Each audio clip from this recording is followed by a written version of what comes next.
Salut tout le monde, j'espère que vous allez bien. Moi, ça va très bien. En ce moment, il y a le hashtag qui tourne Balance ton porc, qui est un hashtag très bien. D'ailleurs, j'ai cru comprendre qu'il y avait un rassemblement dans la vie réelle. Je crois que c'est Place de la République à Paris. Aujourd'hui, je vais te faire une petite liste des choses que tu as à faire et des choses que tu n'as pas à faire à propos du harcèlement de rue, mais pas que. Aussi, si quelqu'un vient te parler de ce qui lui est arrivé, que ce soit du harcèlement, que ce soit un peu plus fort, voire beaucoup plus fort. Donc j'espère que ces conseils serviront et qu'aujourd'hui être une femme dans cette société, c'est pas tout rose non plus.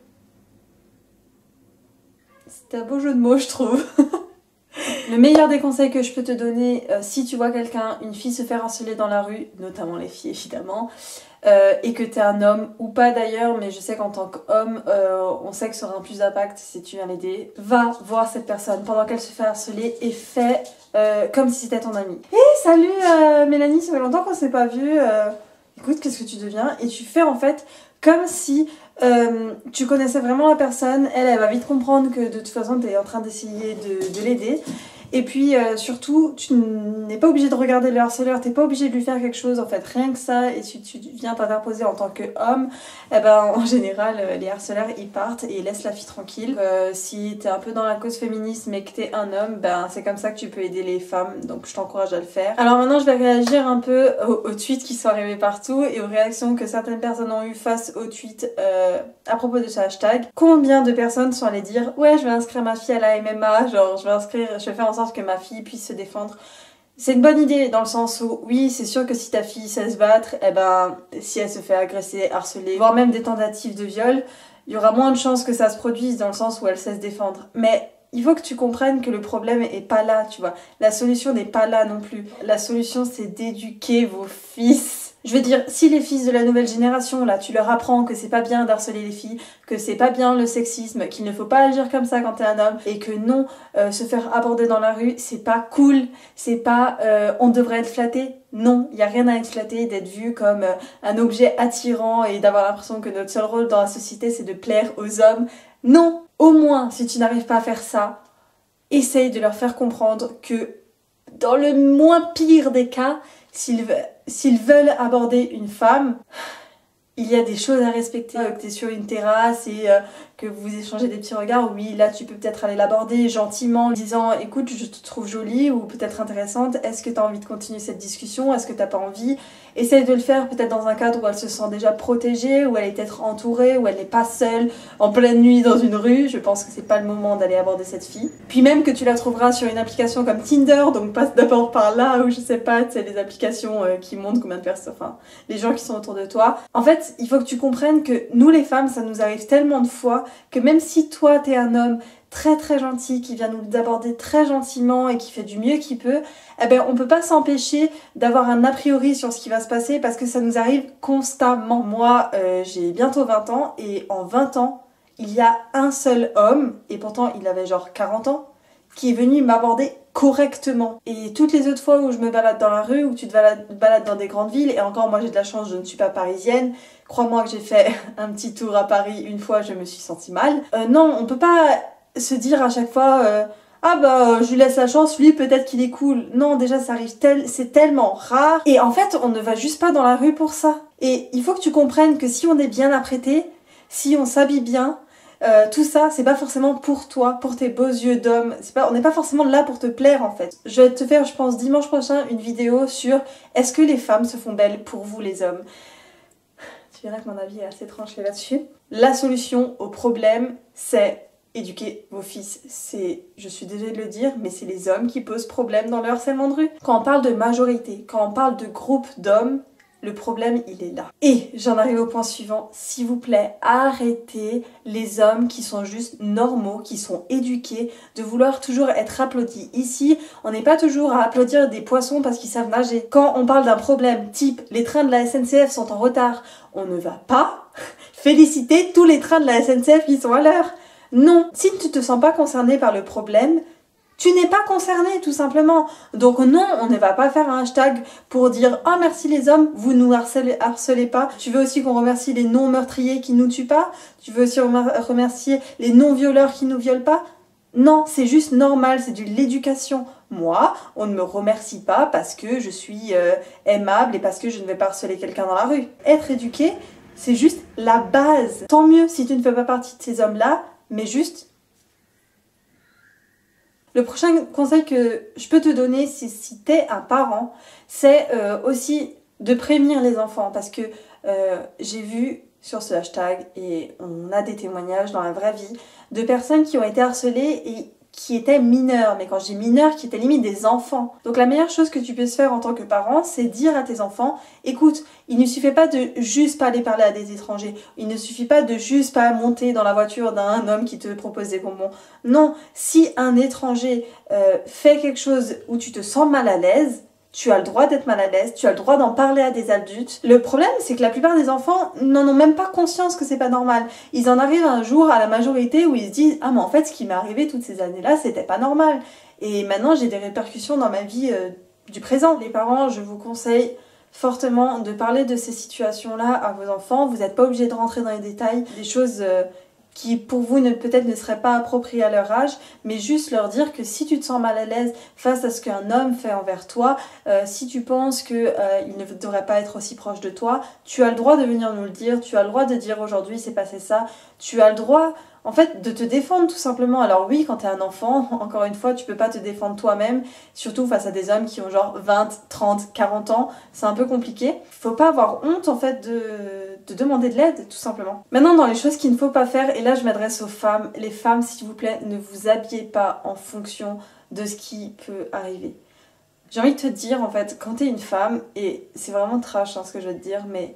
t'as quand même une chance sur 10 de te faire violer dans ta vie. Et ça en fait j'ai envie de te dire, peu importe comment tu t'habilles, peu importe comment tu es jolie ou pas, on a des témoignages de personnes qui sont même voilées, qui ont des messages sur les réseaux sociaux en mode j'ai envie de te mettre mon sperme sur ton voile, ça m'excite trop. Si de toute façon tu sais qu'il se peut qu'il se passe quelque chose, au moins sois bien avec toi-même, tu vois. Au moins, si t'as envie de t'habiller comme ça, fais-le. Et en fait, ça montre aussi que nous, on ne doit pas s'adapter aux hommes. C'est pas parce que eux, ils font les choses pas bien envers nous que nous, on doit s'adapter pour que eux soient mieux avec nous. Non, le problème, c'est eux. Toi, tu n'as pas changé ce que t'as fait. Si un jour t'es victime de viol, si un jour t'es victime de harcèlement, tu ne l'as pas cherché. Et à aucun moment, j'espère que tu ne penses que tu as fait en sorte que ça arrive. Il y a des moments même où pendant les viols, et j'en ferai une vidéo, je pense, des femmes n'arrivent tout simplement pas à réagir. C'est une réaction du cerveau qui, quand c'est trop difficile pour lui, tu n'arrives même plus à bouger, tu n'arrives même plus à parler.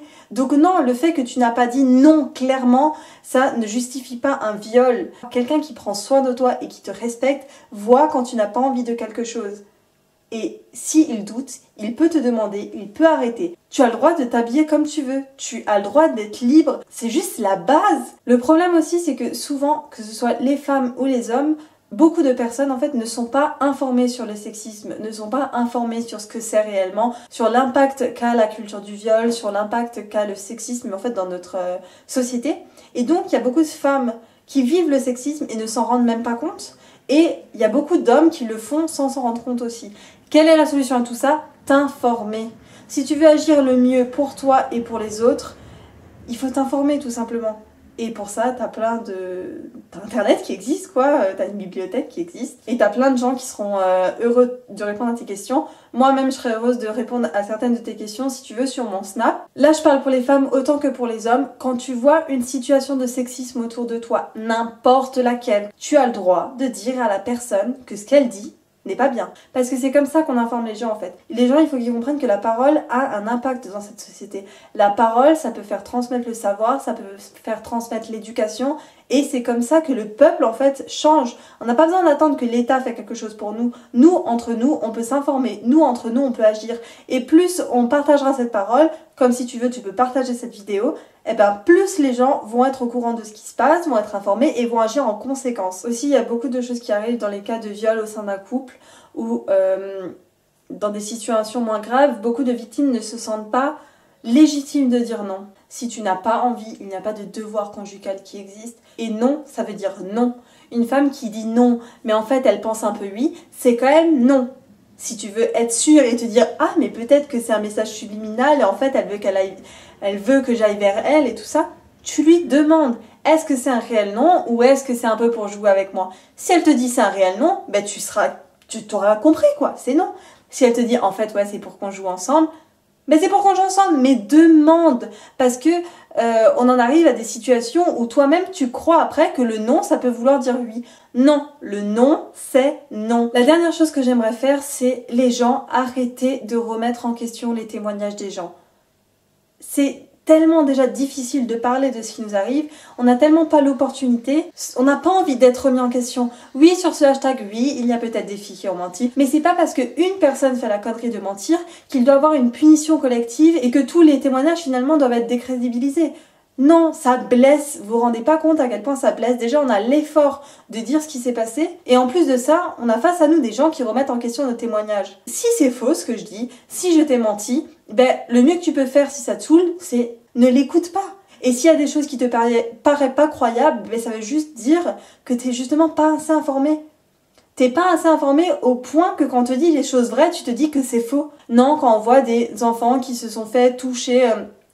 je sais pas moi, par le directeur ou je ne sais pas quoi, alors qu'ils avaient à peine 10 ans, tous ces trucs-là qui, on se dit ça peut pas arriver, ça arrive. Puis pareil, quand on entend des trucs, aller porter plainte, aujourd'hui tu sais comment c'est dur d'aller porter plainte? Aujourd'hui quand tu vas porter plainte, le plus souvent t'es face à des hommes déjà, non seulement tu dois te remémorer, et ça certainement pendant plusieurs mois et pendant plusieurs années si t'as la chance que la procédure se mette en place, des événements qui ont été très très durs pour toi. Et ça, c'est dur de se remémorer ça. Et c'est dur d'en parler tout le temps, surtout à des inconnus comme aux policiers. Non seulement combien on a entendu de fois des policiers qui ne te croyaient pas, qui remettaient ton discours en question, mais encore pire, il y a des policiers qui sont capables de te draguer pendant que tu fais ça. Merci, on adore. Donc déjà ça, rien qu'à l'entrée, c'est difficile. Mais maintenant, tu sais combien il y a de plaintes qui arrivent à bout? Comment c'est dur aujourd'hui qu'un violeur aille en prison en fait. Le truc c'est que la plupart des viols se font par des proches. T'as la pression de la famille ou des amis qui ne veut pas que tu en parles. Il faut pas aller à la police parce que dans la société, l'image de la famille peut être ruinée, tu vois. T'as la pression aussi du fait que tu connais cette personne, donc certainement que un moment ou à un autre, t'as été lié à elle et là tu vas la dénoncer. Et ça, c'est dur, on se sent coupable, même si c'est pas nous qui sommes coupables. Donc déjà, quand tu sais que genre 75% des viols sont faits par des proches, tu vois à quel point c'est juste dur d'aller porter plainte, même de se déplacer jusqu'au poste et le faire. Même toi en fait après tu peux être vue comme la méchante de la famille parce que t'es allée porter plainte, tu vois. Et en plus de ça, il y a combien de fois où il y a des traumatismes liés à ces harcèlements, à ces viols et tout ça. Et ces traumatismes, tu sais ce qu'ils font? Ils te font oublier ce qui s'est passé. Et quand tu oublies ce qui s'est passé et que ton cerveau l'a effacé de sa mémoire parce que c'était trop dur de le supporter, quand ça revient et que ça fait déjà 1 an que l'histoire est passée, 2 ans que l'histoire est passée, tu vas comment pour faire porter plainte? Elles sont où les preuves? Pareil, si t'as violé mais qu'il n'y a pas de coup et que c'était une pression morale ou que tu t'es juste pas senti légitime de dire non ou tous ces trucs-là, il n'y a pas de coup. Elles sont où les preuves? À partir du moment où tu vas dans un poste de police et que tu n'as pas de preuves physiques de ce qui s'est passé, tu es dans la merde. Tu sais qu'il n'y a quasi pas de chance qu'il aille en tôle, qu'il ait une amende, rien. Alors tu crois vraiment qu'aujourd'hui, on va se priver de pouvoir les dénoncer au moins aux yeux de la société grâce à un hashtag? Qu'on va se priver de faire ça? On a déjà limite pas de justice en tant que victime de harcèlement, de viol et de tout ce qui touche au sexisme. Alors non, je pense pas qu'on devrait fermer notre bouche. Je pense que c'est déjà bien assez dur pour nous et si nous les femmes on peut se réunir autour d'un hashtag et de le montrer aux yeux des gens que oui ça existe, que oui c'est sérieux, eh bien on va le faire en fait. On va pas attendre vos avis et toi qui as pas envie de voir ça sur ton fil d'actualité ou tous ces trucs là. Non.